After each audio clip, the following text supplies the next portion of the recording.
So you want the look of an iPhone 10, but don't like iOS and don't want to spend $1,000 bucks. I got you covered. Sorta. This is the OUKITEL U18, and for 160 bucks from the front, especially with that notch, it actually does look really close, except for that poorly placed cheapo screen protector, complete with air bubbles. So let's remove that. Build quality surprisingly solid considering it's mainly plastic except for those metal rails. And that 4,000 milliamp hour battery makes it thick. Like a good thick though, like Beyonce thick. There's no headphones port and there's no dual speaker arrangement, just a tinny sounding mono speaker that gets loud, just like those screaming frogs.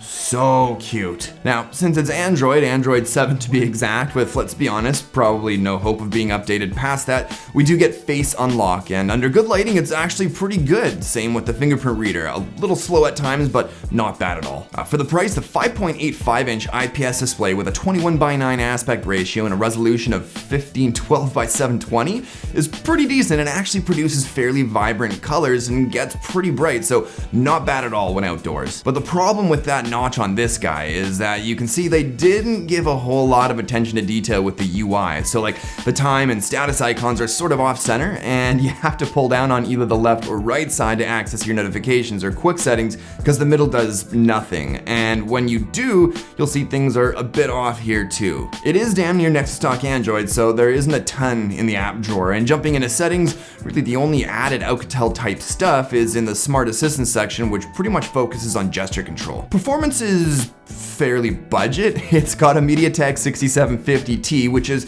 pretty comparable to the Snapdragon 450, and it's paired with 4 gigs of RAM and 64 gigs of internal storage, which can be of course expanded with a micro SD card. Doing stuff like downloading and installing apps is pretty slow, and there's some stutter when scrolling an article or long lists, but launching apps and browsing the web is just fine. So there's 2 cameras on the back, a 16 megapixel and a 5 megapixel.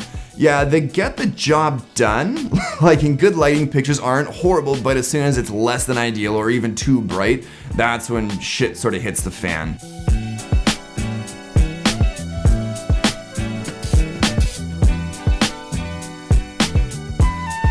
The camera app is as slow as a herd of snails traveling through peanut butter, and the portrait mode isn't actually portrait mode, it's just a blur filter that you can adjust the intensity of, so maybe don't use that, but you do get pro mode that only includes white balance, ISO, and exposure, so like an advanced auto mode. The front-facing 13 megapixel camera takes pictures and they're okay. And finally, with 4,000 milliamp hours, battery life's pretty darn good. It's easily lasted well over a day moving into late next morning.